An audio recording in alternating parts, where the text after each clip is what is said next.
Hey bosses, this week's episode of Invest Like a Boss is presented by Our Crowd. Our Crowd gives accredited investors access to invest directly, easily, and early on some of the best performing IPOs. We'll tell you more about their latest offering in an innovative robotic surgery company during the break. But if you want to learn more now, you can head over to ourcrowd.com/boss. That's OurCrowd.com/boss.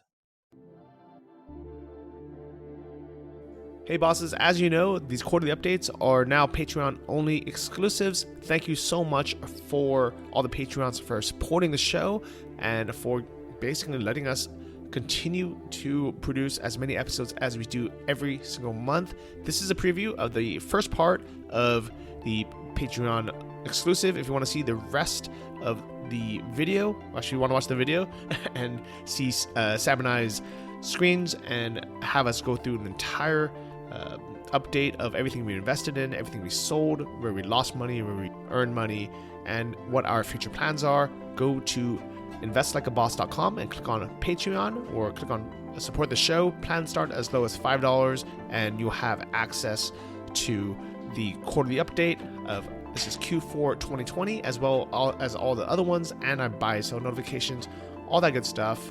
At the end of this episode, we are going to tack on the Bill Perkins update, this exclusive update where he talks about what actual MLPs he invests in.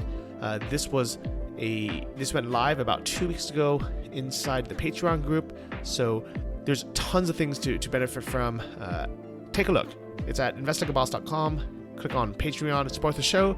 But either way, enjoy this episode, and hopefully you are subscribed and you'll see future ones as well. Enjoy the show.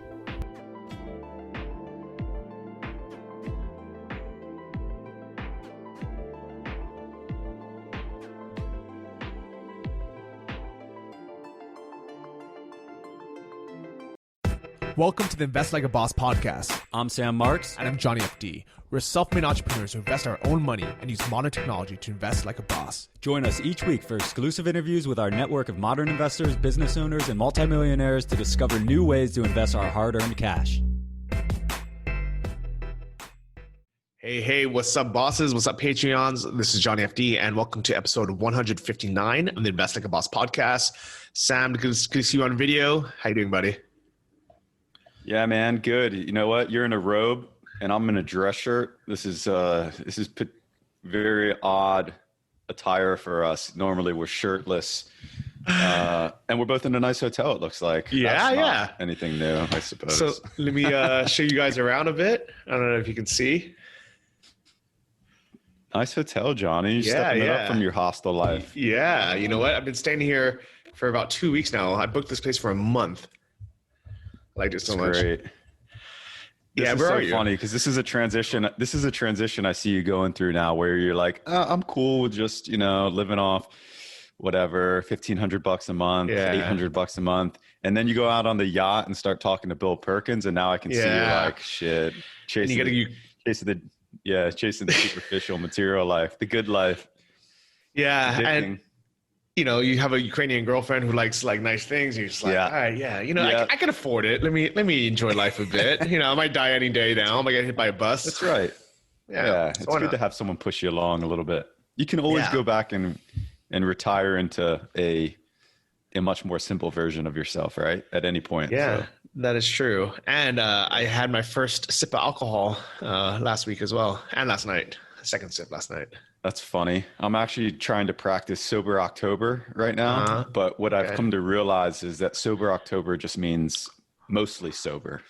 It's more of a guidance, not a necessarily a rule. But I've taken 2 days off. That's progress. Yeah, for you, that's a huge deal. Congrats on that.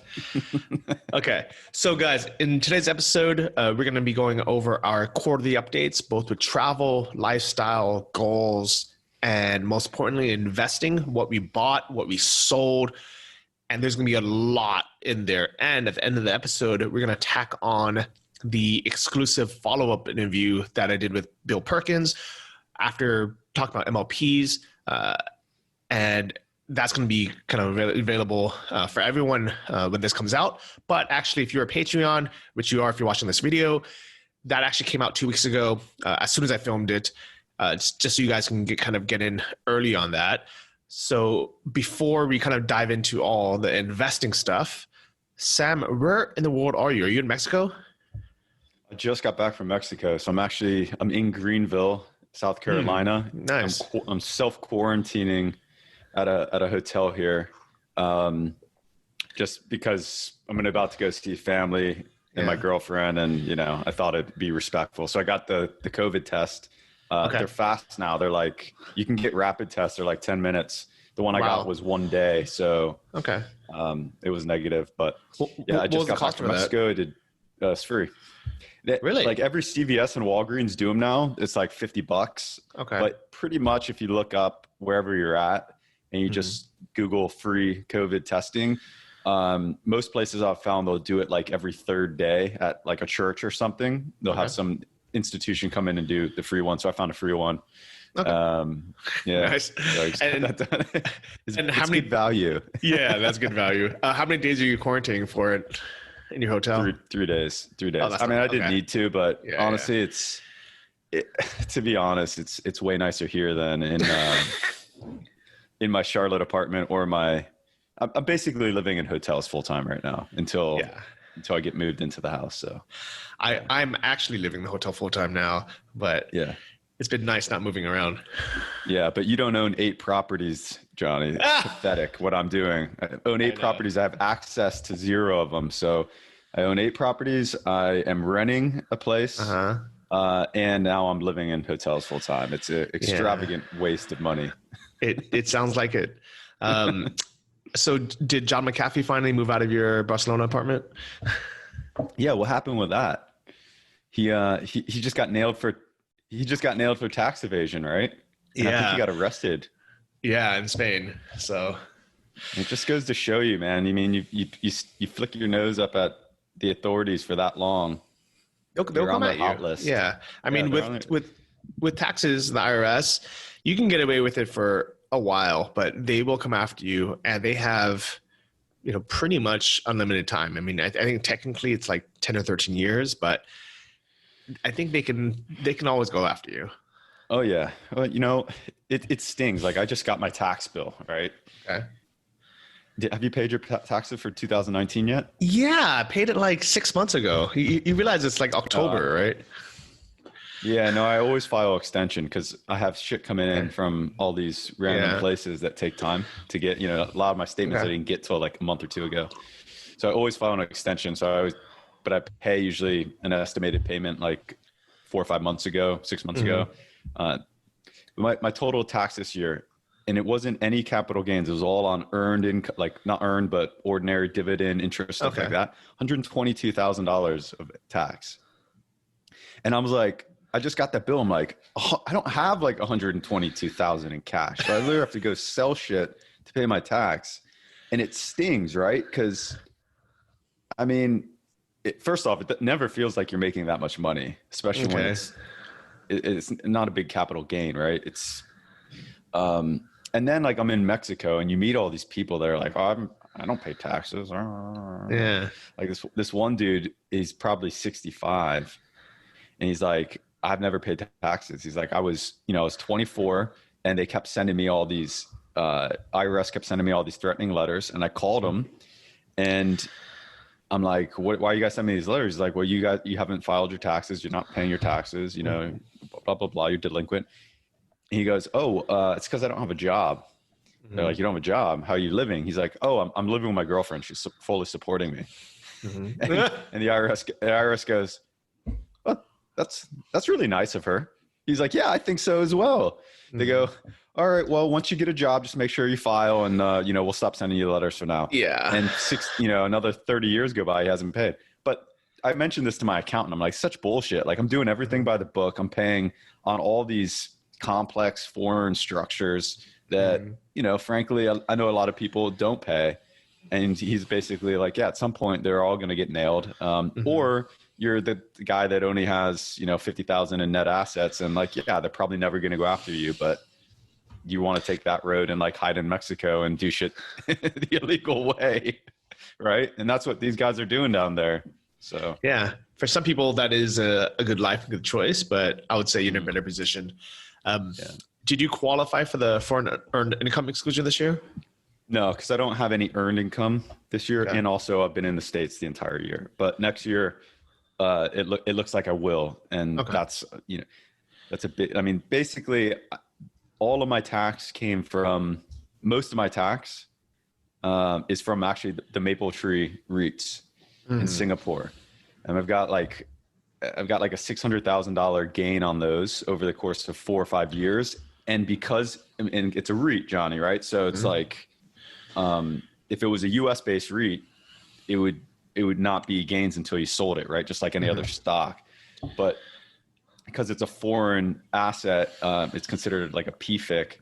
You have to pay tax on the unrealized gain. So if it goes up 30% a year, and it's not capital gains, it's ordinary income. So I'm getting nailed, but they've been such good investments. And I'm like, I don't want to sell them just because I'm paying a lot of tax on them, because they're, they've been incredible, but it still stings at the end of every year. But if it ever goes down, you've already paid tax on it, and you probably can't get that back unless you do what Trump did, I guess. No, you can. It goes as an ordinary loss. So if it goes down 30%, if I lose 100,000 mark to market, I would write that off as an ordinary loss. So that is a good thing in a sense, a silver lining. But yeah, I mean, on the way up, you get cremated. That is crazy. There has to be some way where you can just not pay tax on that. I mean, sell it. We'll figure it out. I'll put you in touch with my accountant. Right. Yeah, that'd be good. I want a second opinion. Yeah. You know what? I think that's a good point. It's always good to have a second opinion. California sent me a letter. California is, the IRS, I guess, sent me a letter in the mail a few weeks ago saying, hey, Johnny, we noticed that you haven't filed or paid California state taxes in the last couple of years. Where's our money? And first off, I was like, okay, California is broke because everyone's leaving because their policy everyone hates. My favorite YouTuber, this guy from Geography Now, it's a random geography channel. He posted a message saying that he's going to temporarily stop making videos because he wants to spend all of his time cleaning up literal garbage from the streets in his house, like in front of his house, because he says he just can't focus and he can't write scripts. He's like, I can't work or I can't film while this is going on. And I'm like, just people are like, get out of there. Dude, people are just polluting the streets and littering. Yeah. Oh. It's just, I said it's so bad. I think that's the world's worst offense. Yeah. Like littering. I think it's the world's worst offense. Like, I think it's worse than like aggravated assault, like whatever, because you can't justify it. Like if you walk up to someone and you punch them in the face, you're justifying it for a reason. But if you just take like a Pepsi can and just throw it on the street, there's no way you can justify that. You're just a piece of shit. I don't know. Well, these guys are living in tents in front of his house. So they're like, I don't have a garbage can. I'm just going to throw my stuff in your driveway. It's fucked up. I hate hearing that stuff. Yeah. I hate hearing that stuff. I mean, it's because you don't live in California. Yeah, no, but you do see it a lot in the States for some reason. Probably see it in India a lot too, but I've never been. So yeah, so it's crazy what's going on, back in California. That's a huge reason why I left and I'll never move back. And luckily, I was able. My accountant Grace, she was able to just write a letter, have me sign it. She sent it in for me, and California wrote back saying, we will not pursue this case for now, which means hopefully forever. For now. Yeah. And I'm like, look, like check my records. Like I haven't even been in California in the last 5 years. Yeah. I would say that's pretty black and white for you. There's not a whole lot of concern, right? Yeah. But I think they're desperate. I think California is desperate for tax money. And that's what they're going after small fish like me. For back in 2016, where I was actually earning money, and they're like, oh, this guy, what's this Shopify 1099 for $250,000 that he never paid? Well, I've heard this recently that 98% of California taxes is paid by the 1% of Californians in terms of the absolute amount. So they're not actually worried about the masses leaving. They're worried about that 1% leaving. Yeah. The San Francisco people that are moving to the Nevada side of Tahoe, like those type of people that have all the money that are making the move. If they move, then there's some serious trouble, or they have to start getting more money from the smaller guys. So I was looking into where I would live if I move back to the US. I'm a Texas resident, so I'll go there first, obviously. But if I was going to move from there, there's two places I'll think about. Besides Florida, I don't know. I don't want to be Florida man, but Florida's a crazy place nowadays, man. It's always been crazy, but now I can imagine now. Yeah. So one would be Portland, Washington. Have you heard of this city? Okay.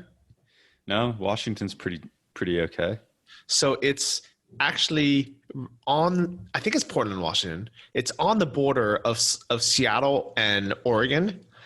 And I believe Seattle has no income tax and Oregon has no sales tax.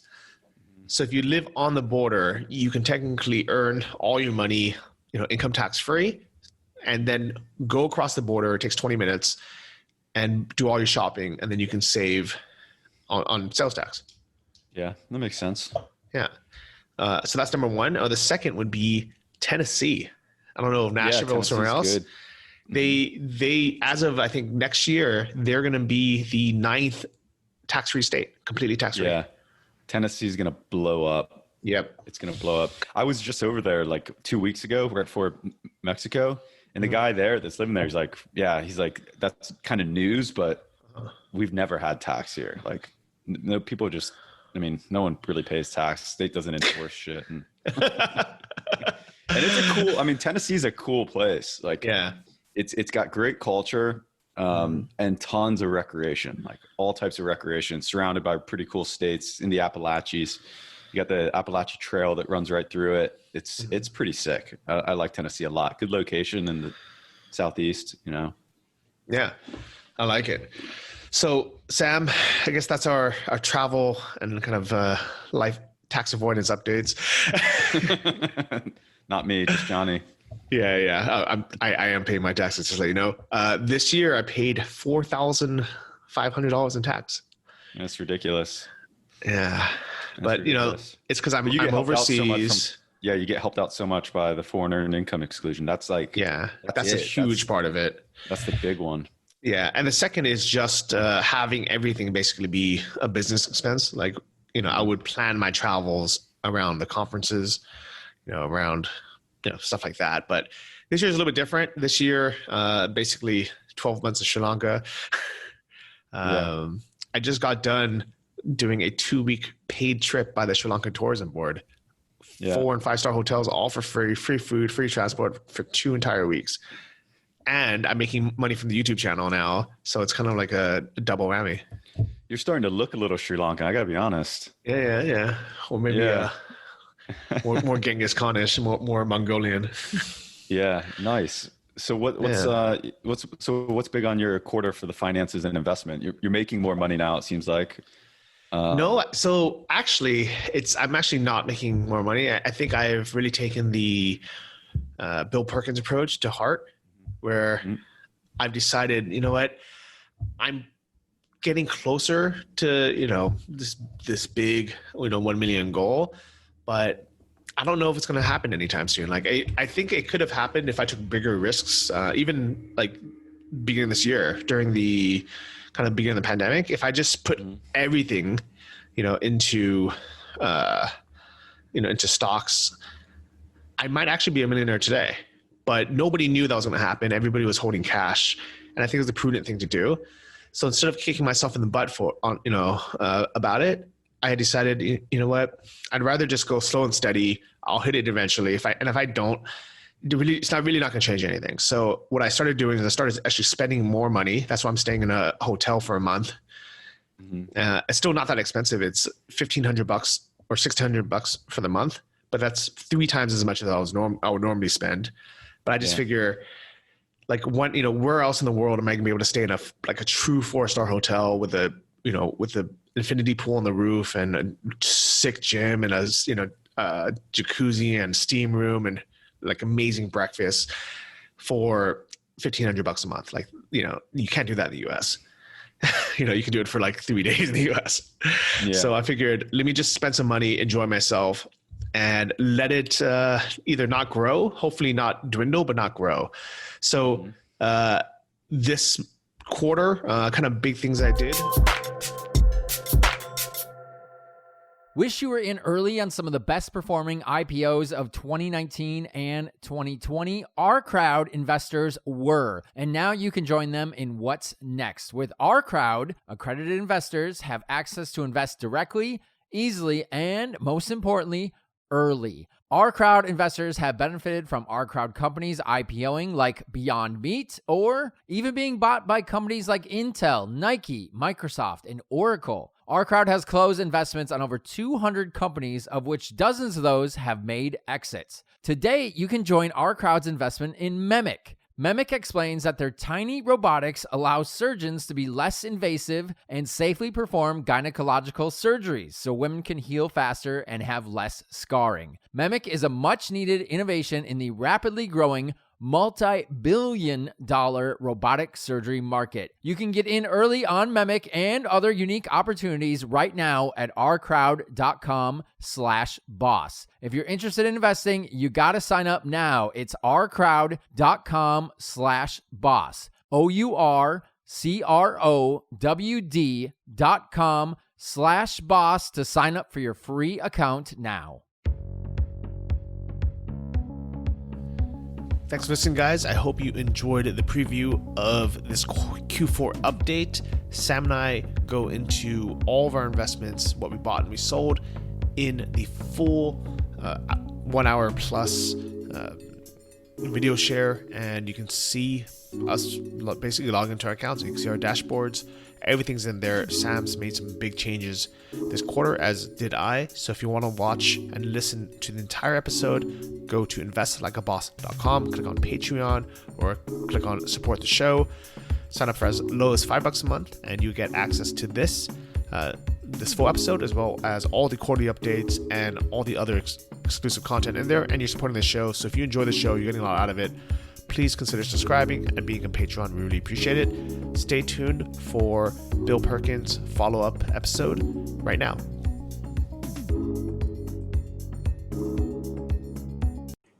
Bill Perkins, thanks so much for coming back on. It's great to catch up with you. Hello. Again.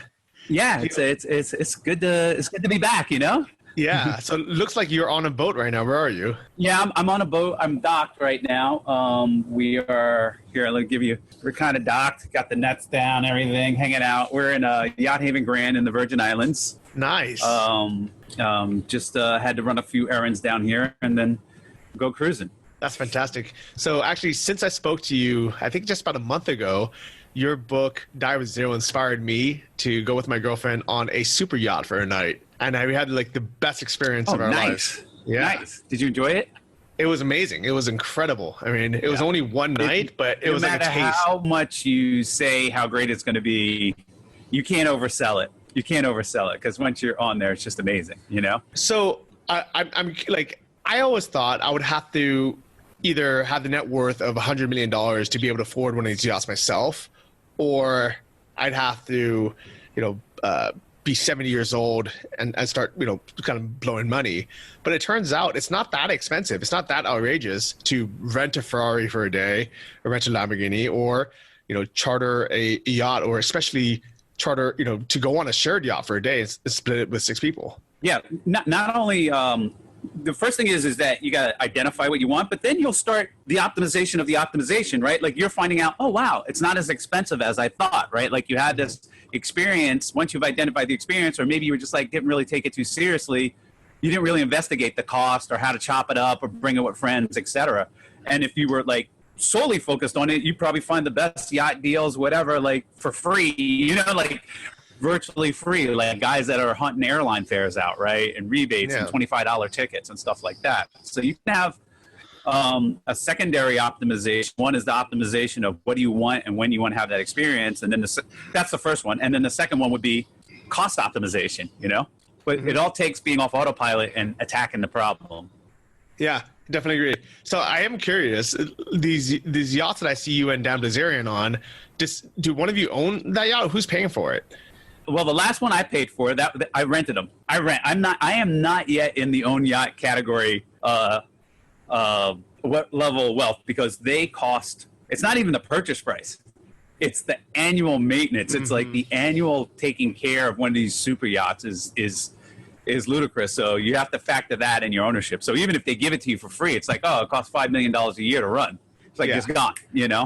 Whether you with the maintenance, the crew, the staff, the licensing, yada yada yada yada yada. So it's much better for me to just, and I wouldn't spend enough time. I suppose if I lived on it forever, it's one of those things. So for me, it's a snippet in time. I'm happy to pay the rental fee in order to get that experience that I want. It's not like I want to have just that experience. So I pay a slight premium to not have to spend $25 to $65 million on the yacht and $5 million a year in maintenance, that type of thing. That actually makes sense. So I'll happily pay them the 6 figures. Yeah. Go ahead. How much was it per night? It depends on the yacht. I had a 200. Yeah, I took a one out for 2 weeks for $350 and $350K per week. Okay. And I took one out for 1 week for like $275. Wow. And how big are these yachts? For the week. So these are big yachts. Okay. So like how many feet were they? 210 feet. Oh, wow. Excuse me? That's a mega yacht. Yeah. These are the big boys. These are things that I I don't expect to be able to acquire them in my lifetime. Okay. If it happens and there's a great year and a thing and things go well, then I'll do it. Yeah, but you know what? Either way, you're living your life now and not waiting until you die, basically. No. These are the experiences that I identify I want to have. Like I identify the experiences and then I allocate the money, right? I've always been like, I got this money because I want to have this, and this type of experience, right? And when I had, a level of awareness about my life path. And so I'm like, okay, this goes now. I'm not going to use it for all these other things in the future. I'm going to use it for this experience now. Cash in on those memory dividends, and they're great. Yeah, and we love it. All the Invest Like a Boss podcast listeners have loved it. Guys in the Boss Downs loved it. They did have one question for you that they were dying to know, especially because after we had you on your episode, we had on someone talking about MLPs, and the question that everyone wants to know is, what MLPs do you invest in yourself? Yeah, so bosses, my MLPs I invest in, I generally invest in energy, midstream, dividend MLPs. The two I'm most associated with is Energy Transfer, symbol ET, and MPLX, which is Marathon Partners, I believe.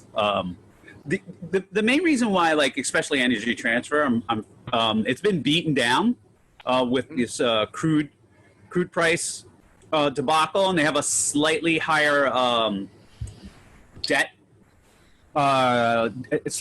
ratios, but I'm familiar with them. They only have one customer. They're not dependent on one customer, right? They have a diversity of customers. They don't just move crude oil. They move crude oil, natural gas, ethane, helium. They have a diversified portfolio, so I think they can withstand several shocks. There's questions about whether they'll need to cut their dividend to maintain their credit rating, and I'm like, I don't care if they cut their dividend right now. It's a long-term play. I reinvest the dividends. I think they will be around well past my lifespan. Okay. Somebody's always going to have to move these materials, and I like their prospects. I like their diversity of assets, their diversity of customer base, and their kind of insulation from price shocks. Oh, I love it. That was the next question. So this is a long-term hold for you. This is like more than 5 years, more than 10-year holds? I think it's more than 5 years. I look at it as like, wow, with even my adjusted dividends, like let's say they're going to cut it for a year or not cut it for a year or cut it in half. The cash flow that it affords me, that's a lot, I could do some yachts with that. Maybe not as big, but I could do some yachts with that investment. And so the most powerful force in the universe is compound interest, as people like to say. And so I like reinvesting the dividends, for at least, for me, for 5 years. And then after 5 years, I won't be reinvesting in dividends. I'll be taking it out and spending it, plus the principal, Okay. I love it. And do you ever worry about, the price per share when you sell it? So like, for example, MPLX, 5 years ago was trading at $77. Now it's at, what is it? $18. Do you think that you'll ever be able to sell it and get your money back out, besides just getting the dividends? I mean, I'm relying on these that the dividend to force the value of the stock more so than capital appreciation. I'm not really into the stock for capital appreciation. I'm in for the dividend. So my biggest risk, the way I look at it, is yes, the terminal value at which I exit will affect my total return. But the price at which I'm getting in, as long as the dividends stay reasonable over those periods, it might affect my total return, but I'll still have a positive return and make some money. So, I mean, there's no investment without risk. This is a risk that we take, but given the attractive yields, the attractive levels, the enterprise value of these companies, I feel it's a risk worth taking. Yeah, I do too. Actually, I was just about to pull the trigger and invest some money because I'm sitting on some cash now, and I was just trying to figure out which one to invest in. So now that I got your kind of inside knowledge, I'm going to be probably putting 50-50 into these two. Would I be crazy to do 10% of my net worth in MLPs? I don't think you would be crazy. I think you would.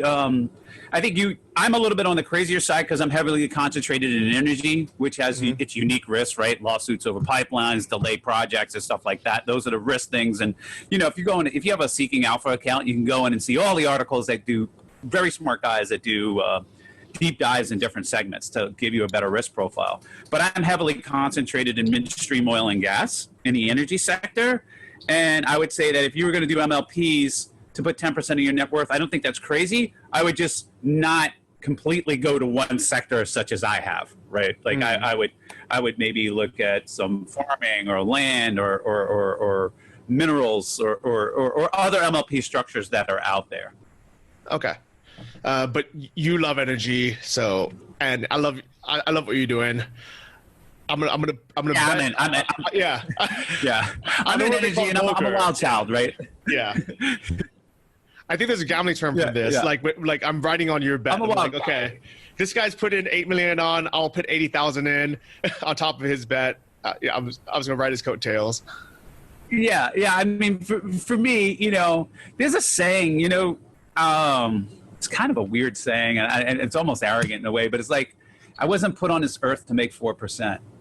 You know what I mean? Like, that's just my mentality, right? As a trader or whatever. So I'm like, oh, high yielding, something stressful. Let me do my homework. Some area I kind of know. I want to take that risk. I think worst case scenario, it's going to yield 12 over my holding period. I'm in, that's me.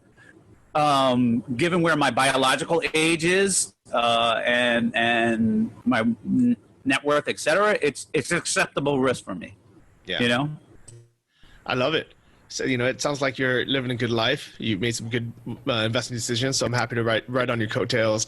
I was just on a 84-foot yacht, which seemed giant to me, but I can't even imagine how big the big boy 240-foot club would be.